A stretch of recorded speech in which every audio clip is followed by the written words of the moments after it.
Il y a quelques semaines, un journaliste a osé poser la question: est-ce que l'Olympique de Marseille est encore un grand club français? Je pense que la question mérite d'être posée. Bonjour, mon nom est Alain. Aujourd'hui, on va revenir un peu sur le fonctionnement de l'Olympique de Marseille et se poser la question, à savoir, est-ce que c'est encore un grand club français comme on le vend tous? L'année dernière, qu'est-ce qui s'est passé? C'est un club qui a été un huitième, non, pas un huitième, en demi-finale de l'Europa League Conférence. On nous l'a vendu comme si c'était quelque chose d'extraordinaire, alors que c'est le même club qui s'était fait éliminer en phase de poule de l'Europa League. Vous vous rendez compte? Si l'Olympique Lyonnais fait juste ce genre de truc, qu'est-ce qu'on dit? C'est un club qui est en perdition, c'est un club qui n'a pas d'ambition et c'est un club qui est minable. Mais aujourd'hui, qu'est-ce qui se passe? Début de saison, on nous a loué Longoria, le président de l'Olympique de Marseille, comme le président futuriste, le président visionnaire, le président modèle. Aujourd'hui, il se passe quoi? Avant même que la saison reprenne, on entend que le coach de l'Olympique Lyonnais, qui a tant fait parler de lui en bien l'année dernière, parce que c'était absolument lui qu'il fallait voir comment il faisait jouer son équipe, comment c'était révolutionnaire, comment il pouvait apprendre le foot pratiquement à tous les coachs de Ligue 1. Le mec, il se barre avant le début de saison. C'est pas la première fois qu'on voit ça. On pense que maintenant, ça va devenir habituel à Marseille. On a déjà vu ça avec Bielsa, mais bon, bref. Donc, le mec, il se barre. Le mec qui avait des préceptes de jeu différents que tous les journalistes sont censés. Et qu'est-ce qui se passe? Leur cher président révolutionnaire et visionnaire va chercher un autre entraîneur. Un autre entraîneur qui est complètement à l'opposé de la vision de son coach précédent. C'est-à-dire que ça faisait 1 an et demi que les joueurs travaillaient avec un coach avec une certaine façon de voir le foot, une certaine vision du football. Et là, on leur donne un autre entraîneur qui est complètement à l'opposé. C'est toujours le même président qui a fait ça. C'est-à-dire que c'est lui qui organise, parce qu'il fait tous les rôles, il fait directeur sportif et en même temps il fait président. Donc c'est lui qui a organisé tout ça. Et aujourd'hui, il se passe un truc extraordinaire qu'on a rarement vu. C'est comme le coach qui se barre avant le début de championnat.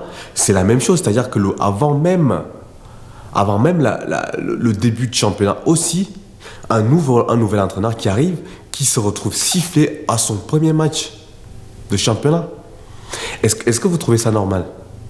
Est-ce qu'on peut se poser la question du fonctionnement de ce club qui ne tient pas d'entraîneur, en 3 ans, ils ont eu 3 entraîneurs différents, avec des fortunes diverses. Est-ce qu'on peut se poser la question que tous les jours, on nous dit c'est le plus grand club français parce qu'il était il a gagné la Ligue des Champions, parce que ci, parce que ça. Mais je vais vous dire quelque chose. Le Stade de Reims, c'est un grand club français. Dans des années 60, 70, 80, 70, notamment, ce club a régné sur la France.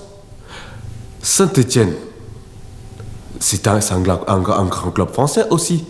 Ce club a gagné 10 titres de championnat de France, qui était en finale de la Coupe d'Europe aussi. Aujourd'hui, Saint-Étienne, ils sont où? Ils sont en Ligue 2. Donc, l'argument de toujours nous prendre la tête à nous dire que Marseille, c'est un grand club parce qu'ils ont gagné la Ligue des Champions, ça ne tient pas. Ça ne tient pas parce qu'aujourd'hui, comment on juge un grand club aujourd'hui?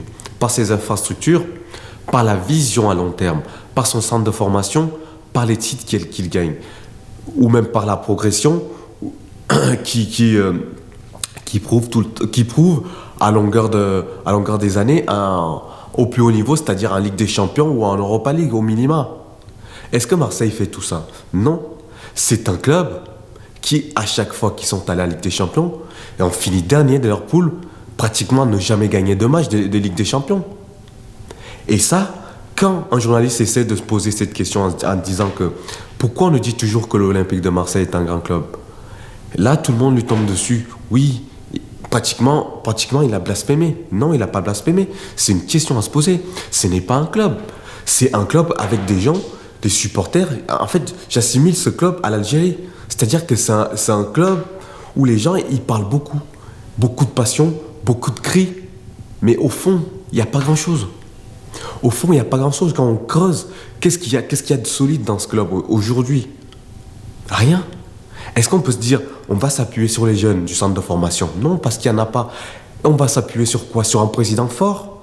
Non, ils ont mis un jeune aux commandes. Le gars, il passe son temps à jouer à Football Manager avec l'équipe. Chaque année, c'est minimum 10 recrues qui arrivent. Des prêts, des joueurs qu'on ne sait pas s'ils vont s'adapter. Là, cette année, ils nous ont fait quoi? Alexis Sanchez. Le mec, on ne savait même pas s'il jouait encore au foot. C'est devenu la Turquie, l'Olympique de Marseille. À prendre des vieux joueurs avec un nom ronflant. Vous comprenez que la question est légitime. La question est légitime de se poser que Marseille va où? Qu'est-ce que c'est que ce club? À part ses supporters qu'on entend à longueur de journée. Qu'est-ce que c'est que ce club? Ils se sont qualifiés en Ligue des Champions pour cette année. Vous voyez comment la saison commence. Avec des crises déjà. Mais il faut rien dire. Il faut rien dire. Moi, aujourd'hui, je pose la question. C'est même pas une question. J'affirme qu'aujourd'hui, l'Olympique de Marseille n'est plus un grand club français. Tout ce qui lui reste, c'est son histoire, c'est la ferveur de ses supporters. Voilà tout ce qui lui reste. Donc, ne parlons pas de football avec l'Olympique de Marseille. Parce que c'est devenu la caricature d'elle-même. Donc voilà. Voilà ce que je voulais dire aujourd'hui. Je vous remercie. Passez une très bonne journée et à bientôt. Ciao.